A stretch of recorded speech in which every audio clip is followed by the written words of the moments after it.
Pesachim Daf Nun Aleph. Today's email comes from Shmili Leibovitz.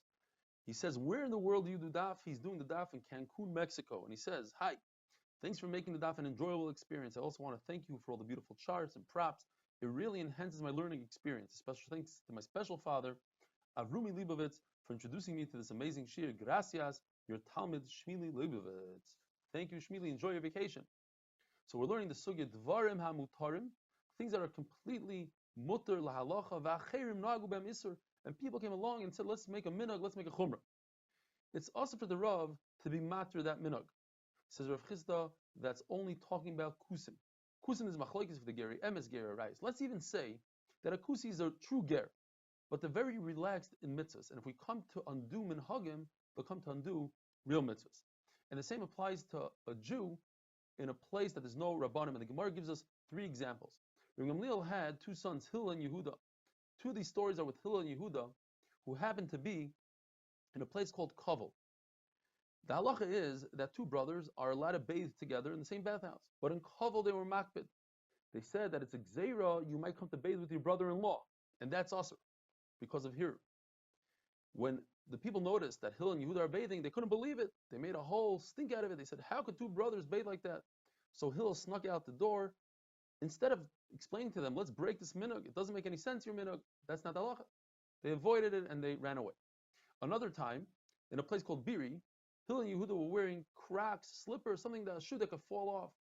And the concern is you might come to carry it 4 amos in Rosh Hashanah, but the halacha is you're permitted to carry it, to wear that.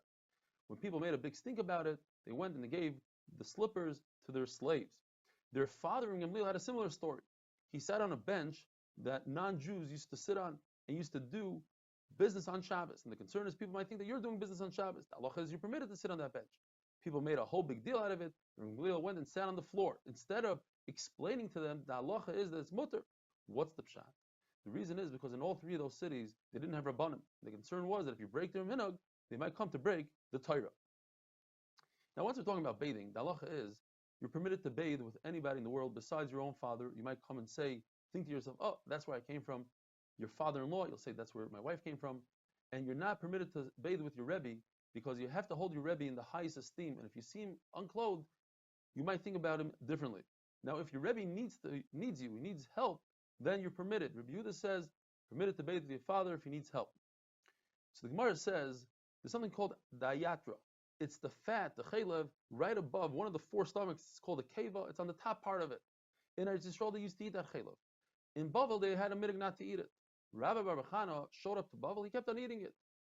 One day, Bar Avira, Saba, and Rab Huna come in, and they see him eat. So he right away covered it. He didn't want them to see. So they went and they snitched on him to Abaya. They said, what's going on here? This guy comes from Eretz Yisrael. He's eating chaylev. Says, Abaya, he thinks of you like he thinks of kusim. Kusim, you can't break the minhag. So he doesn't want to tell you the truth that you're permitted to eat it. Keep on with your minhag. Now, the problem is that in our Mishnah we learned that when you go to a new place, you have to take on the minhagim of that place. If you have a chumrah, you have to take on the chumrah. Says the Gemara, let me explain to you that pshat, what's going on in the Mishnah. The Mishnah is talking about when you go from one city to another city within Bavel, one city to another city within Eretz Yisrael, and even from Bavel to Eretz Yisrael. But when somebody comes from Eretz Yisrael to Bavel, since everybody in Bavel has to be subordinate to the people of Eretz Yisrael, they have more seichel, the ear in Eretz Yisrael makes them smarter, they have smicha, ayin and taisvas.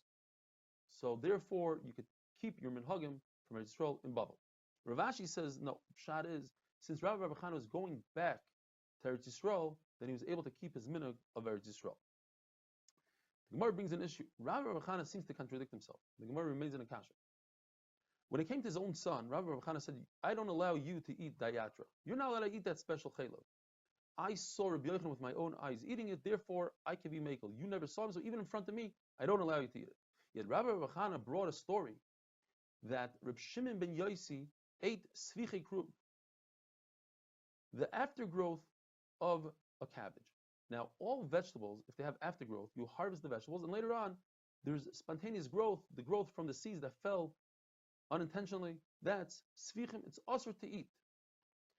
When it comes to cabbage, cabbage is different. Cabbage stays in the ground, the roots stay in the ground, and therefore, it's as if it never left the ground, and it's mutter to eat, according to Reb Shimon bar Yochai.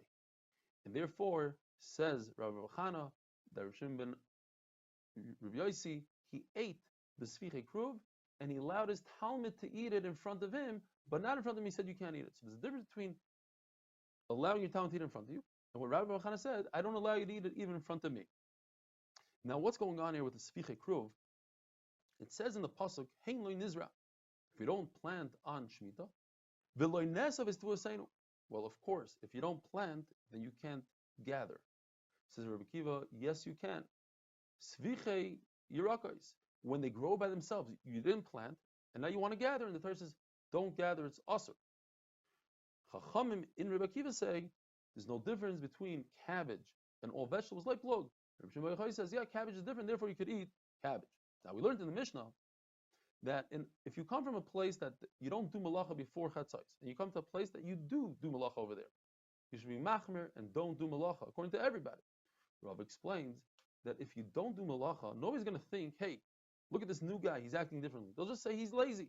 How many people are lazy, don't do malacha? Nobody's going to be choshed you that you're doing it because of a minhag. Therefore, it's mutter to keep your minhag. You're not creating a machlekes. Have a wonderful day.